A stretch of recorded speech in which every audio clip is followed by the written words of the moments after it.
She doesn't need to know, a man's voice said softly, almost kindly as the camera adjusted its focus. I was holding my coffee midair when the sound came through my laptop speakers. Steam curled up, fogging my glasses, but my hands had already gone cold. The farmhouse courtyard filled the screen. Early morning light, dust floating, the neem tree barely moving. My mother stood near the well, her dupatta loose at her shoulders. She was smiling. That's what broke me first. My name is Elena Moore. I'm 36. How do you prepare your heart for a betrayal you didn't even know to fear? She had gone there to check on the workers. I'd meant to warn her about the hidden cameras, installed after a theft last year, but life distracted me. Emails. Calls. Silence where reminders should have been. Now I watched her offer water to people who wouldn't meet her eyes. The camera caught everything without judgment. A hand gesture. A look exchanged. Someone stepping slightly in front of her like a shield, or a gate. I noticed a red scarf hanging from a nail near the storeroom door, twisting gently in the breeze. It had been mine once. Madam trusts us, another voice said. That's the problem. My mother laughed at something I couldn't hear clearly. The sound crackled then steadied. Somewhere off-screen, a chair scraped the floor, slow and deliberate, like it was choosing its moment. I realized then, trust doesn't shatter loudly. It cools. It settles.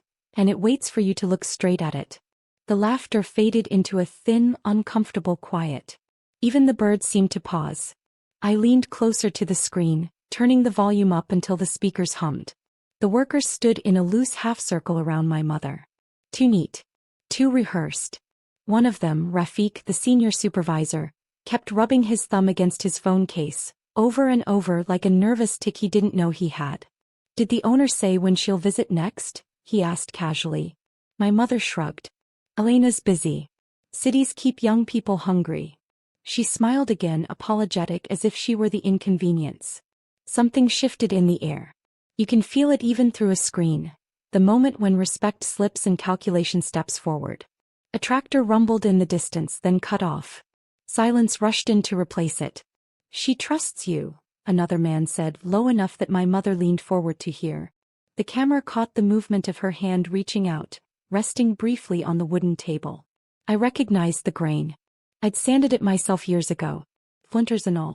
Rafik nodded. That's why this works. The red scarf fluttered again, snagging slightly on its nail. For a second I thought it might fall. It didn't. My mother straightened. Works how? No one answered immediately. Someone coughed. Someone else shifted their weight. The chair near the door creaked softly, an old, tired sound, like it knew what was coming before any of us did. And then Rafik smiled. Not at her. At the camera. That smile sat on my skin long after it faded from the screen. Rafik turned away almost immediately, like it had been an accident. Like he hadn't just acknowledged the eye that never blinks. My mother didn't notice. She was brushing dust from the bench with the edge of her hand, a small domestic gesture that felt painfully out of place. We keep things running, Rafik said. So you don't have to worry her. Worry me. He never said my name. The sound shifted. Someone had lowered their voice, but the microphone caught it anyway. Hidden cameras are honest that way. They don't protect feelings. She thinks the land is producing, another worker murmured. Numbers are clean on paper. My mother laughed softly. Elena's very particular about records. Pause. Not silence, worse. The kind filled with held breath and unspoken agreement. I could almost hear my own heartbeat in the gap. The camera zoomed slightly, adjusting on its own, framing my mother between two men. Not trapped. Not yet. Just surrounded. Rafik reached for a ledger on the table. His fingers were clean. Too clean for a man who worked the fields. We help ourselves a little, he said, gentle as advice. She won't miss it. My mother's smile faltered.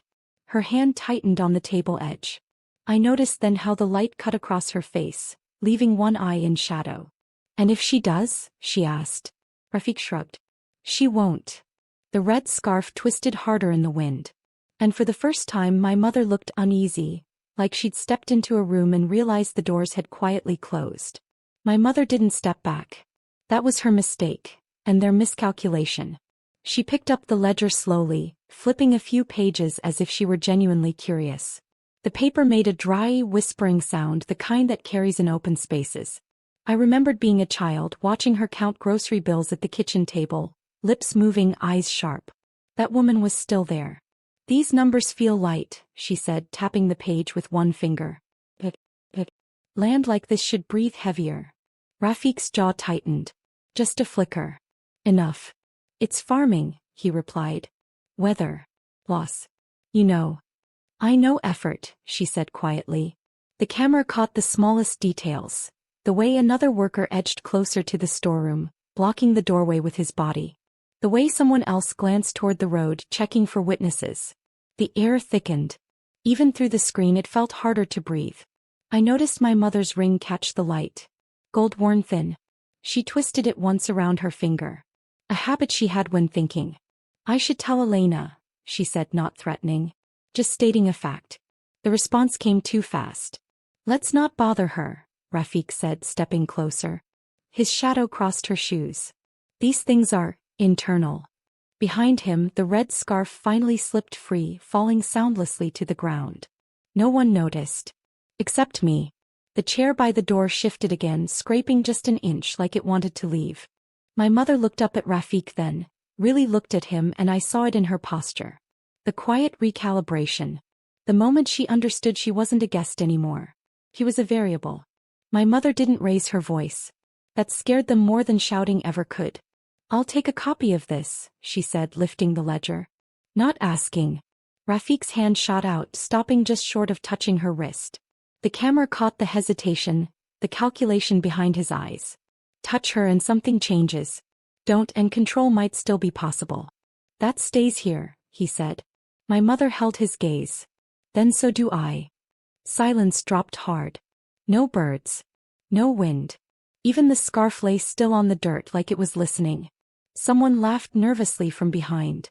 "Auntie, don't make this difficult." Difficult. The word landed wrong. My mother set the ledger down carefully, aligning it with the table edge. "Control in small things." She brushed her dupatta straight, then reached into her bag. The camera angle shifted as she moved. For a second, all I could see was the empty chair by the door, facing inward, expectant, like it had been waiting for a confession. She pulled out her phone. "I won't call Elena," she said calmly. "Not yet." Rafiq relaxed a fraction. "Too soon."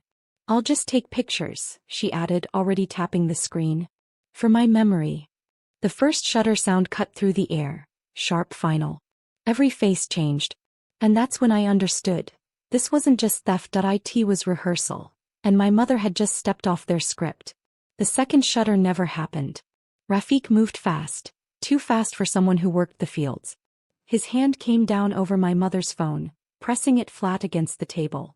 Not violent. Precise. The kind of touch that pretends to be protective.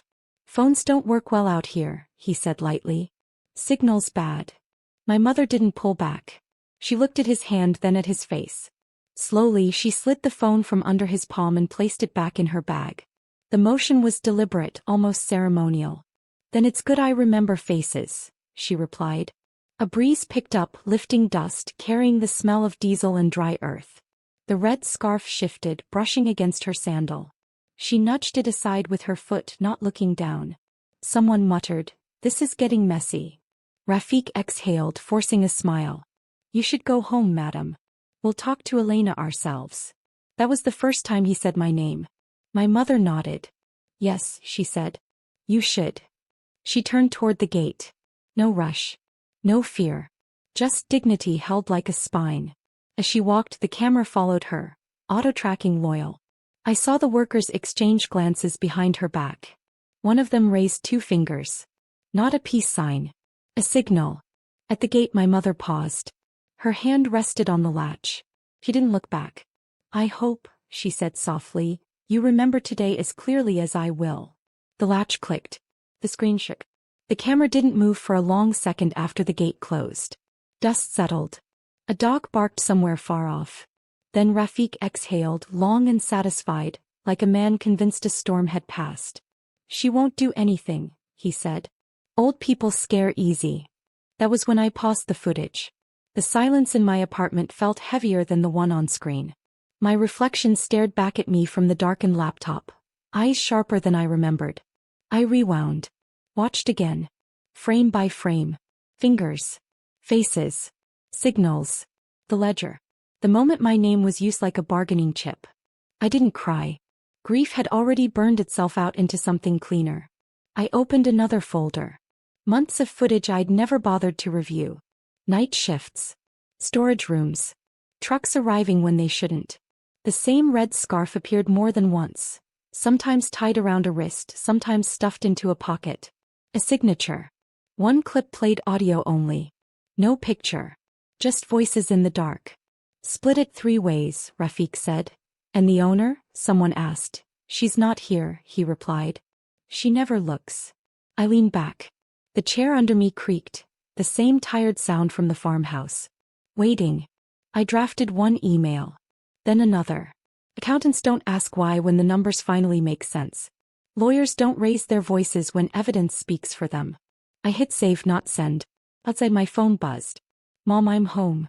We need to talk. I reached for the red scarf hanging on my own wall, and understood exactly how this would end. My mother spoke first when I arrived. Not about fear. Not about anger. Just facts. Dates. Names. The way Rafiq avoided my eyes the last time he'd seen me. The way trust erodes quietly like water under stone. I listened. Then I showed her the footage. She didn't flinch. She reached for the red scarf on my wall instead, smoothing it between her fingers. I wondered where this went, she said. That was all. The next week unfolded without confrontation. That was the beauty of it. Audits arrived before accusations. Bank accounts froze before voices rose. A quiet legal notice was pinned to the farmhouse gate. Symbolic, undeniable. Workers stopped coming. Trucks turned back. The ledger was no longer light. Rafiq called once. Left a voicemail. Apologies wrapped in excuses. I deleted it without listening to the end. On my final visit to the farmhouse, I walked the courtyard alone. The neem tree whispered. The chair by the door sat empty now, useless. I picked up the red scarf from the nail where I'd placed it earlier that morning and tied it to the gate latch. Loose, visible, finished. My mother watched from the car. Proud. Silent. Betrayal doesn't always end with collapse. Sometimes it ends with clarity. With land returned to truth. With dignity intact. I locked the gate and didn't look back.